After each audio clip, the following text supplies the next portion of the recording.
માળિયાહાટીના પાણીઘા ગામની સરકારી શાળાની છત ધડાકાભેર તૂટી પડી હતી। જ્યારે 1 વર્ષ અગાઉ પણ આ શાળાની એક છત તૂટી પડી હોય ઘણા સમયથી શાળાના નવા મકાનની રજૂઆત કરાઈ હોવા છતાં તંત્ર મૌન સેવી રહ્યું છે।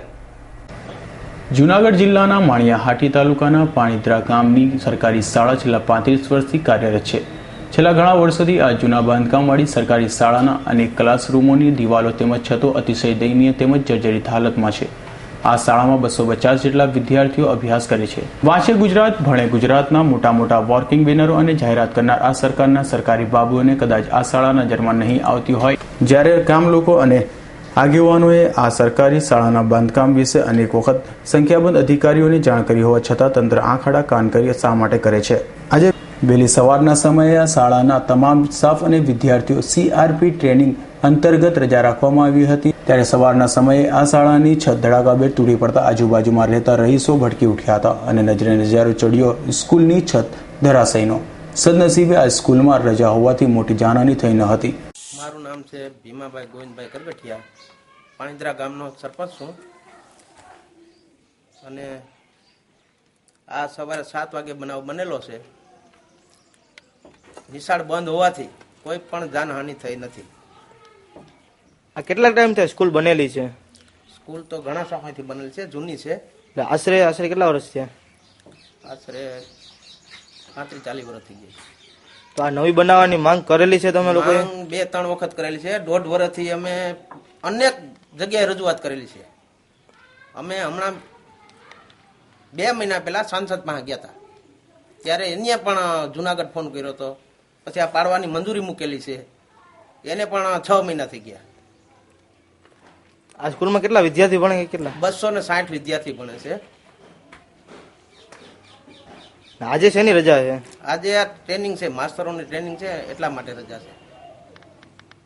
જ્યારે આ સ્કૂલના નવા બાંધકામ માટે અનેક વખત લાગતા વળગતા અધિકારીઓને જાણ કરવા છતાં પણ તંત્ર મૌન વ્રત સેવી રહ્યું હોવાનો અને હાથ પર હાથ રાખી બેસી રહે છે। તંત્ર તો ઠીક, આ વિસ્તારના ધારાસભ્ય તેમજ સાંસદને પણ રજૂઆત કરવા છતાં કોઈ પણ ઉકેલ શાળાના બાંધકામનો આવ્યો નથી અને પોકળ વાયદાઓ કરવામાં આવી રહ્યા છે।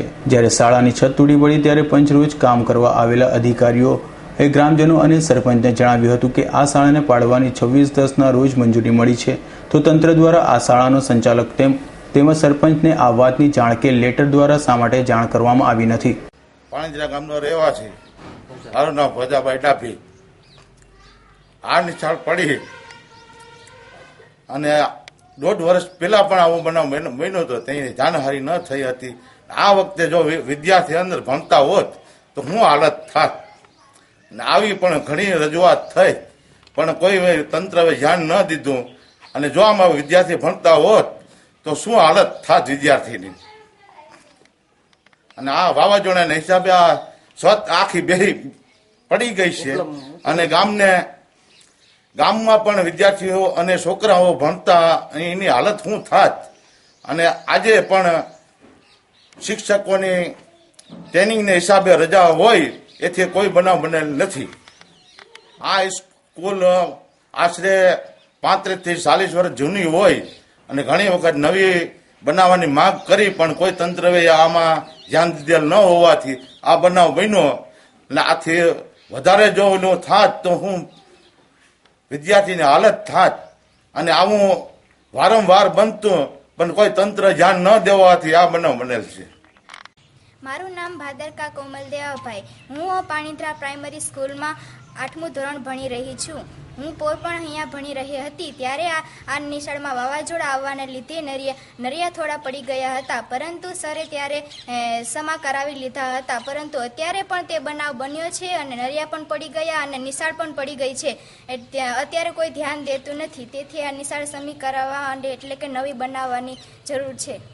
જ્યારે શાળાના નવા બાંધકામ અને જૂના બાંધકામ વિશે આપવામાં આવેલ 26/10/2014ના દિવસે હુકમ વિશે TDOને પૂછાતા તેને પોતાને ભૂલ બચાવવા માટે જણાવ્યું હતું કે અમોને 4 દિવસ પહેલા ટપાલ મારફતે લેટર મળ્યો છે અને અમો તેની જાણ આજ રોજ કરી આપીશું। નામ? NN મેરૈયા, હોદ્દો? તાલુકા વિકાસ અધિકારી। સર, પાણીધા જે માળિયા તાલુકામાં આવે છે, હા, એ છત આજ સવારે પડી ગઈ છે અને જર્જરિત હાલતમાં સ્કૂલ છે, તો એના વિશે તમે શું કહેશો?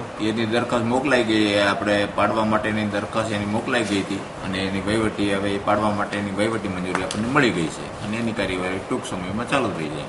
કે દિવસે તમને મળેલી છે? 5 દિવસ થયા, આપણે 5 દિવસ પહેલા ટપાલમાં આવી છે.